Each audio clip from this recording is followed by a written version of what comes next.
Hi, it's Mark. I'm here with Bernie Pawlik, Pawlik Automotive in Vancouver, Vancouver's best auto service experience. And we're talking cars. How you doing this morning, Bernie?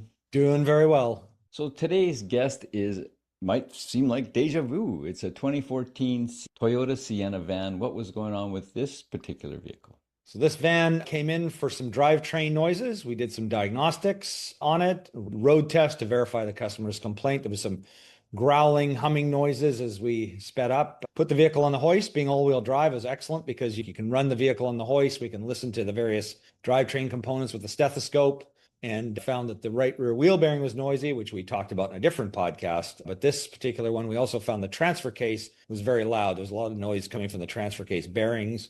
And so this podcast, we talk about replacing the transfer case. Okay, we'll get into what the transfer case is in a second, but let's just go to some pictures. So here's our guest today. Today's guest. And remind me, what kind of mileage did this have? 238,000 kilometers. So quite a lot. The vehicle actually looks in really great shape, but it has a lot of mileage on it. Been well used. And that's the transfer case. That's the old one that's sitting on the floor. So the transfer case basically transfers the motion from the front of the vehicle to the rear axle. And this is a transverse mounted engine, so it has to actually change the rotation from side to side. Am I thinking right?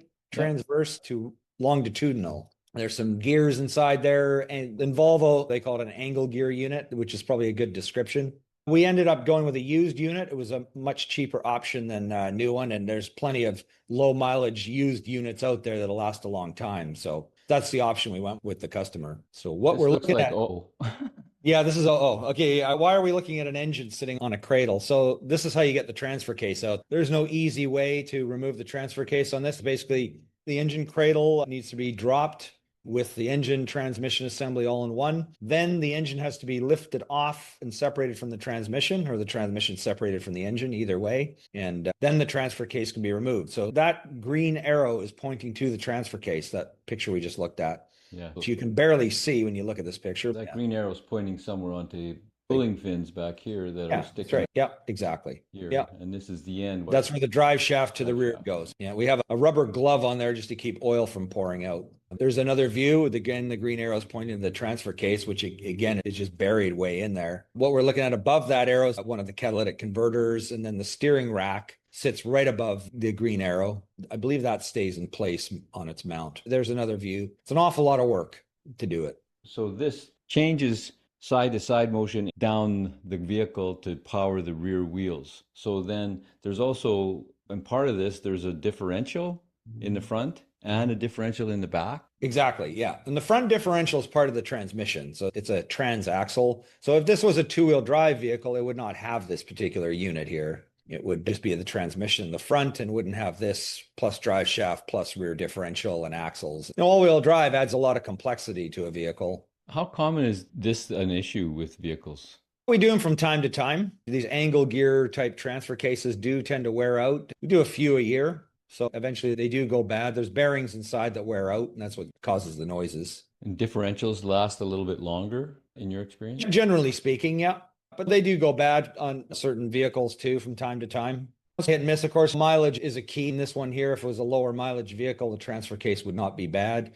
Maybe a fluid change or two over the history of the vehicle might have made a difference. We don't know the history of the vehicle, but changing the fluid every 100,000 kilometers is a good thing to do. Okay, there's a question. How do you change the fluid on this, given that in here? Well, it's actually not that difficult. If you go back to the last picture, we're actually looking at the bottom of this transfer case, and you can see a sort of oily bolt. That's how you drain the fluid out. So that's actually upside down. The fluid drains out, and then there's a fill plug on the side.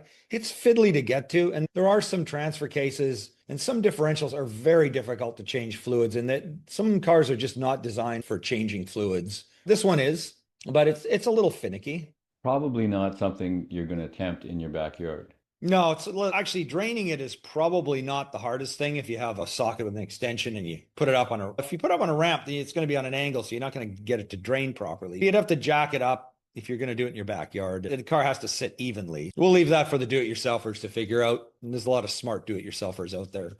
If you're having issues with your transfer case or your Toyota Sienna, the people to see in Vancouver, BC, Canada are Pawlik Automotive. You can book your appointment at pawlikautomotive.com. You can check our many videos. We've been doing this for 13 years on all makes and models and types of repairs. Enjoy. If you're not sleepy, watch them. We'll put you to sleep as well. You can book your appointment by calling 604-327-7112. They'll talk to you. They'll find out what's going on. They'll get ready for your appointment. You have to book ahead, though. They're always busy at Pawlik Automotive in Vancouver, BC, Canada. Thanks so much for watching and listening. Thanks, Bernie. Thank you, Mark. Thanks for watching.